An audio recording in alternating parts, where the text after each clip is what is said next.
Salam Indonesia. Anda menyaksikan berita terkini bersama saya Arna Suputra. Pemirsa, selama Operasi Lilin Agung 2021 tercatat 756 orang pelaku perjalanan dalam negeri atau PPDN yang keluar Bali divaksin dosis 2 di gerai vaksin pos pelayanan Polres Jembrana di Gilimanuk.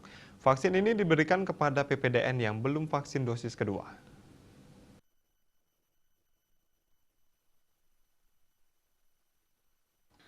Kapolres Jembrana AKBP Idewo Gede Juliana mengungkapkan penyiapan gerai vaksin pada pos pelayanan di pintu keluar Bali telah menjaring sebanyak 756 PPDN yang belum vaksin dosis 2.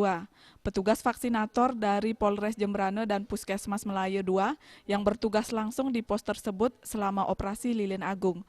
Wajib vaksin dosis 2 ini berlaku bagi PPDN baik keluar maupun masuk Bali selama masa Nataru. Pengamanan dilakukan dengan melakukan pemeriksaan surat kendaraan dan surat kesehatan yang divalidasi pihak kantor kesehatan pelabuhan di Gilimanuk.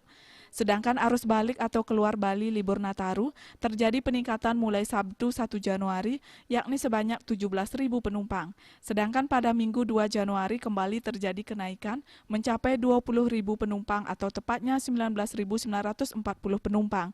Ada kenaikan 2.000 orang dibanding Sabtu malam. Dikatakan selama arus balik ini tidak ada antrean panjang di pintu keluar Bali. Surya Dharma Bali Pos melaporkan. Untuk mencegah penyebaran COVID-19, ingat pesan Ibu soal terapkan 3M, wajib memakai masker, wajib mencuci tangan, wajib menjaga jarak, serta wajib menghindari kerumunan. Dengan penerapan perilaku 3M, Indonesia segera terbebas dari virus corona menuju Indonesia maju. Update terus informasi Anda dengan subscribe dan like YouTube channel Bali TV, @newsbalitv. Tetaplah bersama Bali TV. Salam Indonesia.